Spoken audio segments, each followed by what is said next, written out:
hizo de aquel hombre un gran hombre. A lo menos en los primeros días de la vida de este hombre, uno comienza a leer y uno se impresiona en ver la vida contraria a Dios de este hombre. Pero en toda aquella trayectoria, Dios venía trabajando en el carácter de este hombre llamado Jacob. Lo había librado de las manos de Saúl.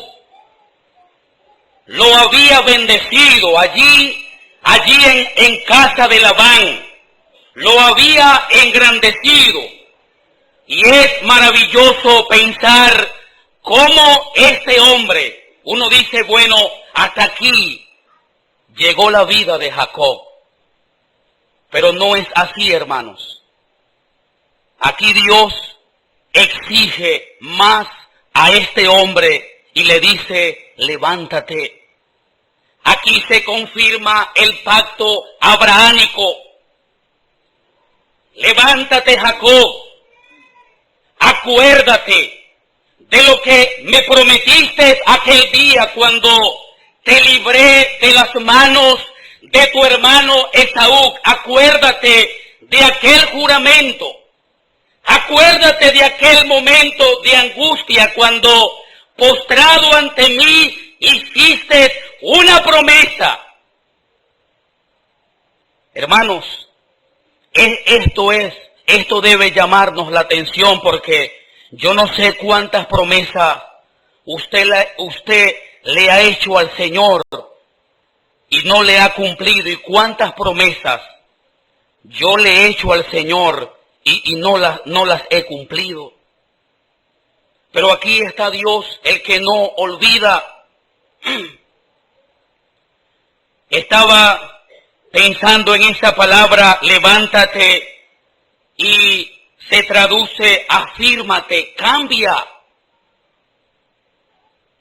Habían cosas en la vida de este hombre que él tenía que cambiar. Ya él había tenido un encuentro personal con el Dios omnipotente. Dios se le había aparecido. Él había combatido cuerpo a cuerpo, espiritualmente con Dios. Había clamado al Señor. Había tenido una experiencia con Dios, pero aquí Dios le dice, te falta, levántate. Y es afírmate.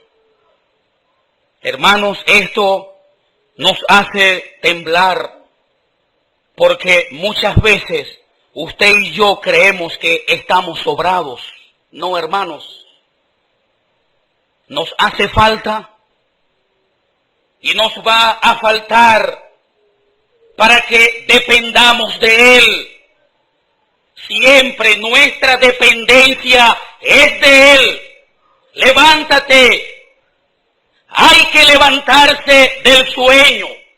Hay cosas que hemos dejado de hacer. Hay que afirmarlas en la vida para nuestro desarrollo espiritual. Levántate, Jacob. Afírmate. Tienes que cambiar. El que le habla, ¿cuántas veces ha dicho, es que yo soy así? Y así somos. Pero cuando leemos en las doctrinas del apóstol Pablo, guiados por el Espíritu Santo, él dice, quítese de vosotros esto y esto, quítese, desechando pues, levántate. Afirma, cambia. Y es interesante, queridos hermanos, que hablando con todo respeto de este gran gigante, Jacob, él se le había quizás olvidado ese juramento que él le había hecho al Señor allá cuando estaba en momento de angustia.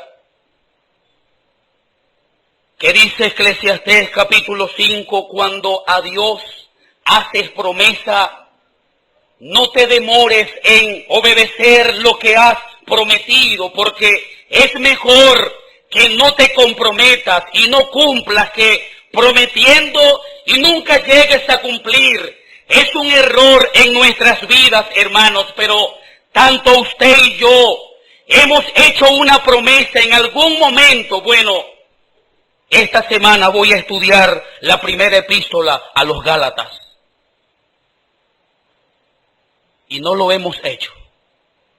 Esta semana me voy a dedicar a leer el Evangelio de Juan, a ver a esa bendita persona. Y así, bueno, esta semana, en este año, procuraré no perder tantos cultos de la Cena del Señor, tantos cultos de oración, tantos cultos de estudio y tantos ministerios. Aquí está el Señor recordándole a este hombre, levántate. Pero es interesante que Dios le dice, sube. Betel estaba en un lugar de elevación, sube. Esto se traduce ascender. Había que subir, había que ascender, como oíamos en el primer culto de la conferencia, como el águila. Él se rejuvenece. Él empieza a subir y a subir y a subir. Sube, asciende. Hermano, sabe, el Señor desea que nuestro nivel espiritual esté elevado. Él anhela eso. Él desea eso de nuestras vidas y nos ha dejado los recursos, la palabra de Dios. Nos ha dejado la oración. Nos ha dejado estas reuniones. Nos ha dotado de recursos vitales para que nosotros seamos creyentes que van ascendiendo como ya hemos oído de los salmos, en ascenso. Ellos iban subiendo. Siempre recuerdo aquella anécdota de nuestro hermano Goyo, allá en la 8, en la clase bíblica. Él nos enseñaba que en una ocasión contaba una anécdota de Dwight Lyman Moody. Este predicador llegó a visitar a un creyente y cuando llegó a la casa del creyente, bueno, le dieron permiso para pasar en el patio y se impresionó que en el patio, en el gallinero, había un águila. Y el águila portándose igualito a los pollos, comiendo allí junto. Y este predicador le dio celo a aquello. Y el águila estaba, ya era un águila adulto, pero estaba como los pollitos. Y aquel predicador agarró el águila, usted quizás lo sabe, sacudió aquel águila 3 veces y le dijo, remóntate, pórtate como tal, y lo soltaba y el águila volvía de nuevo. Lo hizo en 3 ocasiones hasta que fue sacudido, elevado y el águila se desapareció de la vista. Y él concluía diciendo, nosotros no nos remontamos espiritualmente porque estamos tan ocupados a las cosas de esta vida, quizás cosas legítimas, pero en extremos hacen daño, hermanos. Hay cosas que son legítimas, pero en extremos hacen daño, no nos hacen subir. Pero Dios le dice a Jacob, sube, pero él le dice, quédate. Me ha llamado la atención porque este hombre había divariado en tantas caminatas. Para acá, para allá, había huido. ¿Cómo sería aquel hombre? ¿Cómo estarían los pies de este patriarca? Pero llega el momento cuando Dios le dice a él, quédate. Tenía que tener convicciones claras de quedarse definitivamente, ¿sabe, hermanos? Habían pasado 30 años. Aquel hombre había pasado 30 años, pero llega el momento cuando Dios le dice a Jacob, quédate allí.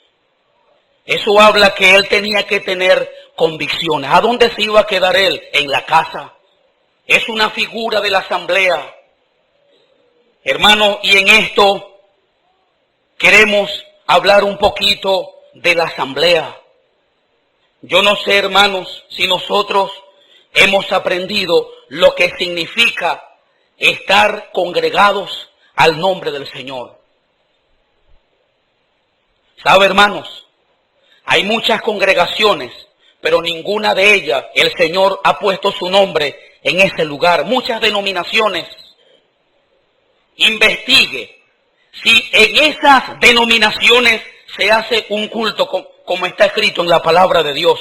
Los 8 cultos que tenemos en el Nuevo Testamento de una asamblea congregada al nombre del Señor. No hay.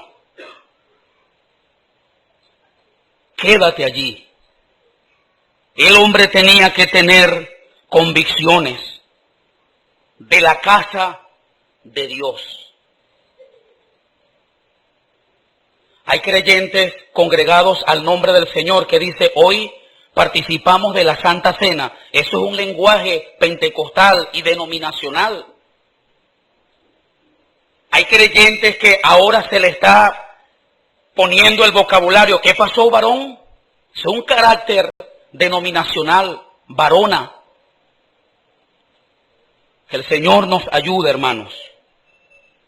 Que el Señor nos ayude a tener convicciones de lo que significa estar congregados al nombre del Señor. Quédate allí, no te muevas más. Es muy triste, hermanos, cuando no tenemos convicción del lugar donde el Señor ha puesto su nombre.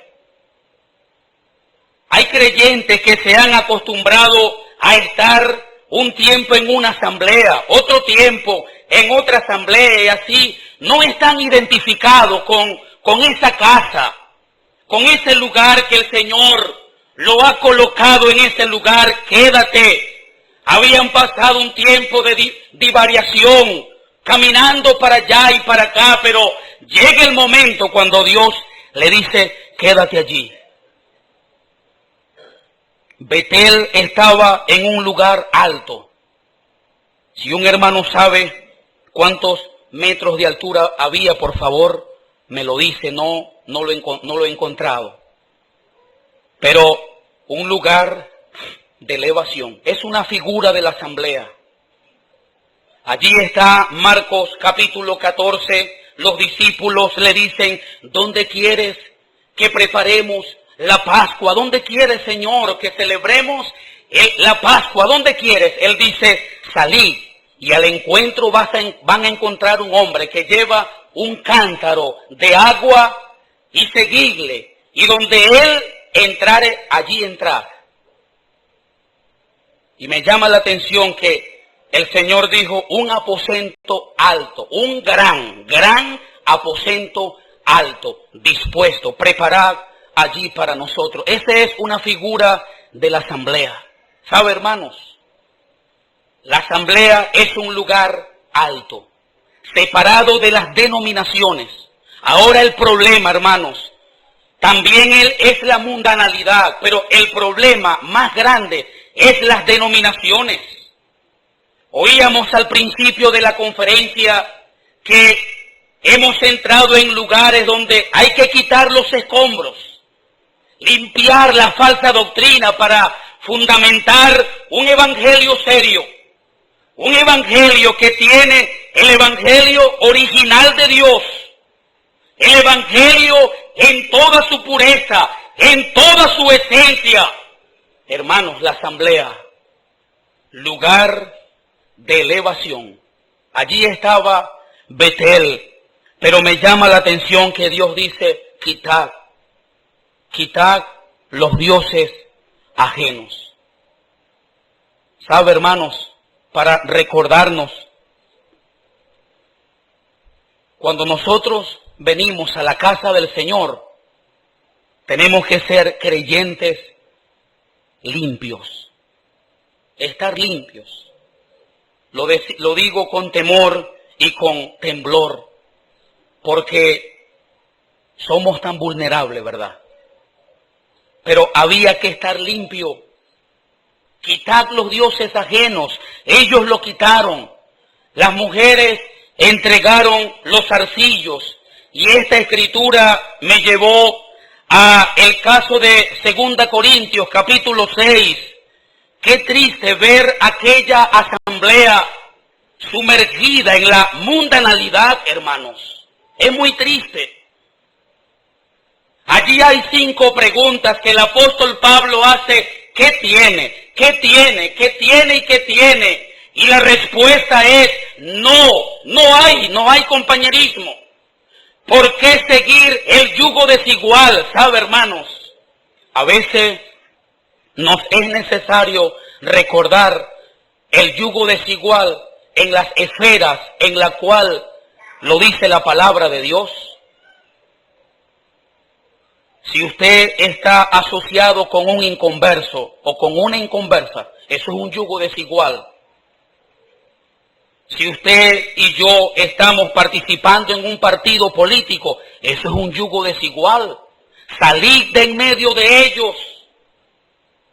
No toquéis lo inmundo, salid, limpiaos, le dice el apóstol Pablo, usando la escritura del Antiguo Testamento, porque es la palabra de Dios que nos va a corregir. Limpiaos, pero salid de en medio de ellos. Y hay una condición, él dice, y yo os recibiré.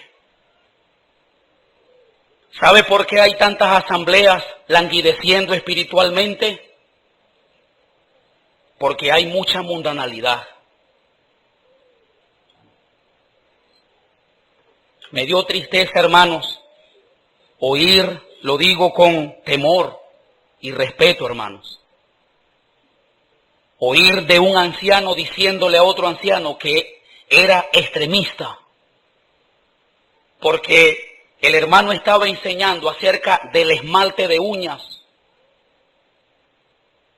estaba enseñando del corte de cabello, y estaba enseñando que si el culto había comenzado y varios hermanos llegan tarde, ya había comenzado la adoración, había que detenerse, porque pasar por en medio cuando se está orando y adorando o leyendo la escritura es una irreverencia ante la presencia del Señor. Eso puede interrumpir el culto, porque allí está el Señor. El hermano dijo, él no puede llevar responsabilidad porque es muy extremista. Hermanos, como oíamos al principio de la conferencia, volvamos al libro. Lo digo para mí primeramente, volvamos al libro. El Señor, el apóstol dice, después que cita la escritura, él dice, así que, amados, puesto que tenemos tales promesas. O sea, Dios ha prometido estar en un lugar donde hay santidad. Dios va a bendecir a una asamblea donde se acepta el señorío de Cristo. Él dice, así que limpiémonos de toda contaminación de carne. Jacob lo hizo. Y el terror cayó ese día. Dios respondió aquella actitud santa de aquella familia. El terror cayó, fueron protegidos, ¿sabe? Pero si no lo hubieran hecho, Dios no iba a bendecir la vida de aquella gente. Así pues, limpiémonos de toda contaminación de carne y de espíritu, perfeccionando la santidad en el temor a Dios. Señor, nos ayude, hermanos. Estoy temblando por este versículo. Siempre que leo este versículo, Me lo aprendí desde muy nuevo creyente. Así que limpiémonos de toda contaminación de carne. Yo debo ser un creyente limpio, en que no haya sombra. Qué cosa tan exigente, pero Dios lo exige. De toda contaminación de carne ya hemos oído. En el primer ministerio hay cosas que están contaminando. Limpiémonos de toda contaminación de carne y de espíritu. Y él dice, perfeccionando la santidad en el temor al Señor. El temor al Señor es lo que va a perfeccionar la santidad en una hermana, en un hermano, en todos nosotros. Allí está Dios, hermanos, hablándonos por estas escrituras.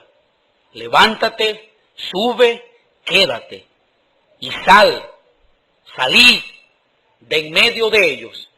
Y él dice, y yo os recibiré. Que el Señor prospere su palabra.